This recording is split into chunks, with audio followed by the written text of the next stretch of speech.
Okay, so are we on? Streaming test number 4. Here we go. I changed the quality of the video. Now I think, or I should, stream only 2K content. I think there is a drop or something like that on 4K. I don't know, it's too much for my upload bandwidth or something like that, or for YouTube. I don't know exactly, but something is going on, and the streaming instantly stops after 2 minutes or so, and this shouldn't happen. My streaming software OBS doesn't actually gives me any hint about it. It shows like it's still streaming, but YouTube doesn't catch it anymore, and then I notice that I only have been streaming 2 minutes out of, I don't know, 8 or 10 or so. So maybe now with only a resolution of 2K, there will be no problems anymore. So let's see if this stream will be longer than 2 or 4 minutes. I'll hold it active for let's say 8 or 10 minutes or so. The method will be only available inside the method. These are local variables. Okay, so this is a local variable because it's created inside or within a method, right? If they are declared outside of methods, that is inside of a class but outside of a method, then that's not a local variable. That's a class variable. However, you can also declare variables outside the method, like here in the Hello World class code block.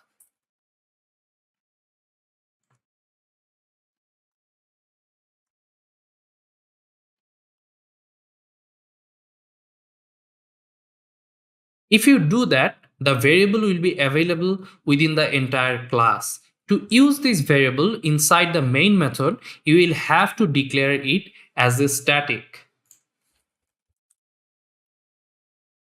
So static variables, yeah, if you declare static variable, that means you can use it without instantiating that class.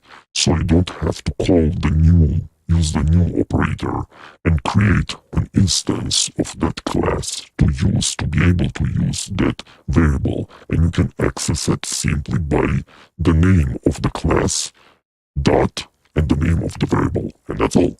And this variable is shared between all the instances of that class.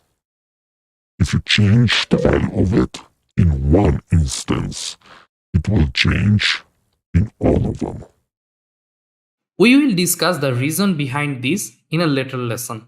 For now, just remember that a static method can only work with static variables.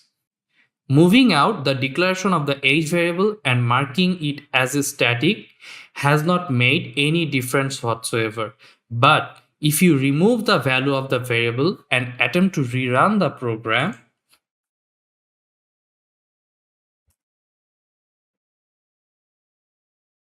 you will see the program runs without any issues this time and prints out 0 as the value of age. This is because whenever you declare a variable in the class level, the Java compiler will assign a default value to it. For numbers, it's always 0. Now, another thing that I'd like to show you is if you redeclare the age variable inside the main method now,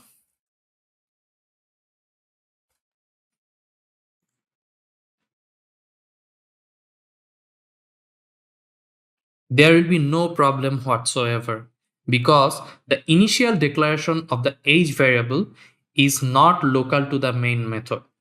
So, as long as you do not redeclare a variable within the same code block, you will be good to go.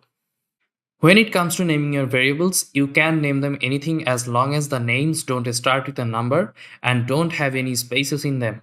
There are also around 50 words reserved by Java itself as keywords, and you cannot use any of them either. You can start a variable name with a $sign or an underscore, but excessive usage of these signs can make your code unreadable. In case of multi-word names, always follow camel casing when naming your variables. Yes, camel case, it's very important. It's Java specific. So that means you have to start naming your variables with a lowercase letter character. Like here, M, Y, and then the next word have to start with a major or uppercase character, like here in this example, my age. So all your variables should be named like this, except for objects like classes. As you can see, starts with it is starting with a capital letter H, and interfaces and enums and so on. So that's how you can tell the difference between variables and objects or types. Types will always start with a capital letter A. If you want to learn about different programming naming conventions, I will leave the link to this article in the description. Finally, avoid naming your variables using single letters.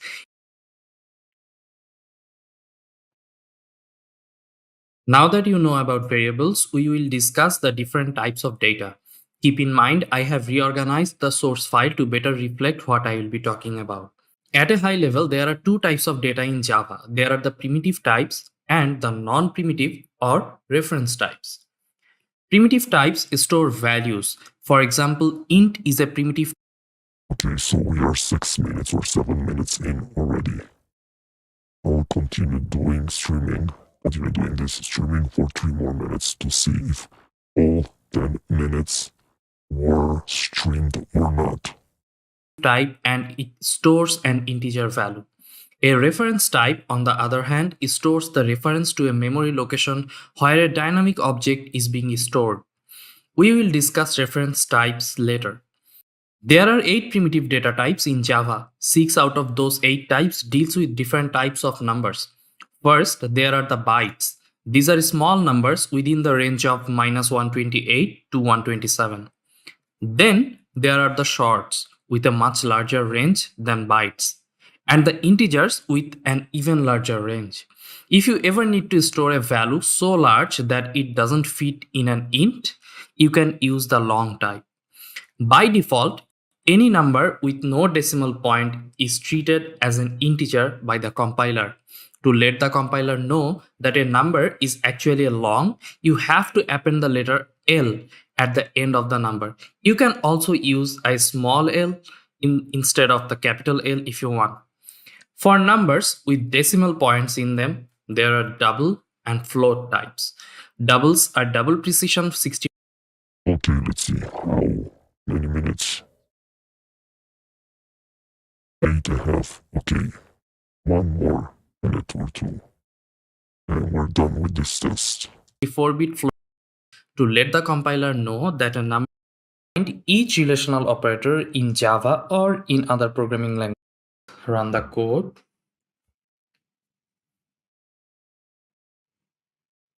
And as you can see, it works out just fine. So far, you have seen the format specifiers for strings and integers. There are also certain format specifiers for floating point numbers and booleans. So the format specifier for a floating point number, be it a float or a double in Java, is modulus f. So if I put in a double here, like maybe by GPA, it's modulus f. Wait, what? Specifier for point numbers and booleans. So the format specifier for a floating point number, be it a float or a double in Java, is modulus